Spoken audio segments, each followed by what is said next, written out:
बिहार में पुलिस विभाग की तरफ से एक आदेश सूबे के पुलिस कप्तान ने जारी किया है, जिसके तहत मुकदमा दर्ज होने पर लोगों को गिरफ्तारी से राहत मिलने वाली है। इतना ही नहीं, इस नए सरकारी फैसले से जेल प्रशासन भी राहत का सांस ले रहा है। आखिर क्या है इस नए आदेश में, आइए जानते हैं। दरअसल बिहार पुलिस मुख्यालय ने 7 साल से कम सजा के मामले में गिरफ्तारी को लेकर नई गाइडलाइन जारी की है। डीजीपी संजीव कुमार सिंघल के जारी आदेश में कहा गया है कि साधारण जुर्म या फिर 7 साल से कम सजा वाले मामलों में पुलिस अब सीधे किसी को गिरफ्तारी नहीं करेगी।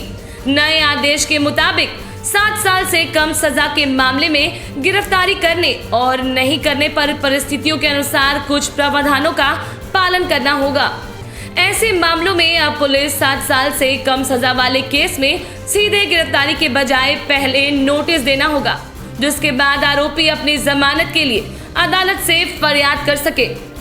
साधारण जुर्म या वैसे मामले जिसमें अधिकतम 7 साल की सजा हो सकती है, उसमें पुलिस अब सीधे किसी भी आरोपी को गिरफ्तार नहीं करेगी।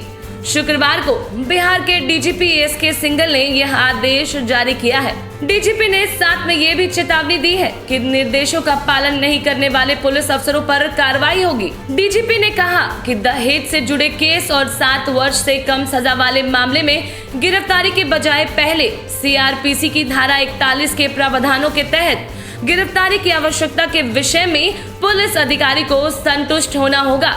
इसके साथ ही कोर्ट के सामने गिरफ्तार आरोपित की पेशी के समय गिरफ्तारी का कारण और जब्त सामान समर्पित करना होगा। डीजीपी के आदेश के मुताबिक नियमों के तहत अगर पुलिस किसी अभियुक्त की गिरफ्तारी को अगर जरूरी नहीं समझती है तो इसकी जानकारी संबंधित अदालत को देनी होगी।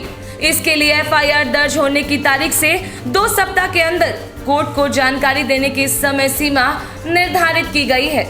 वहीं नए आदेश में यह भी कहा गया है कि जिला पुलिस मुख्यालय में होने वाली हर मासिक अपराध समीक्षा बैठक में गिरफ्तार नहीं किए जाने वाले अभियुक्तों के विवरणी की समीक्षा एसपी की ओर से की जाएगी।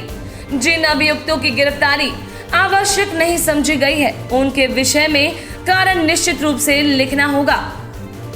डीजीपी ने सभी क्षेत्रीय आईजी और डीआईजी के साथ ही जिलों के एसएसपी और एसपी को इस आदेश का अनुपालन सुनिश्चित करने के निर्देश दिए हैं।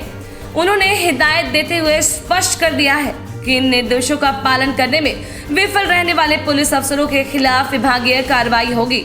डीजीपी के इस नए आदेश के पीछे की वजहों का कोई जिक्र चिट्ठी में नहीं किया गया है और न ही पुलिस मुख्यालय ने अब तक यह स्पष्ट किया है कि ये फैसला किन कारणों से लिया गया है। लेकिन जानकारी मानते हैं कि जेल में बढ़ रही कैदियों की संख्या के साथ साथ कोरोना महामारी को ध्यान में रखकर डीजीपी ने यह फैसला सुनाया है। इसके अलावा दहेज उत्पीड़न और छेड़खानी समेत कुछ ऐसे मामले भी हैं जिनमें ज्यादातर आरोप झूठे साबित होते हैं। उन मामलों में आरोपी को तुरंत गिरफ्तारी से पहले आरोपों की प्रारंभिक जांच सुनिश्चित करना भी एक अहम मकसद हो सकता है।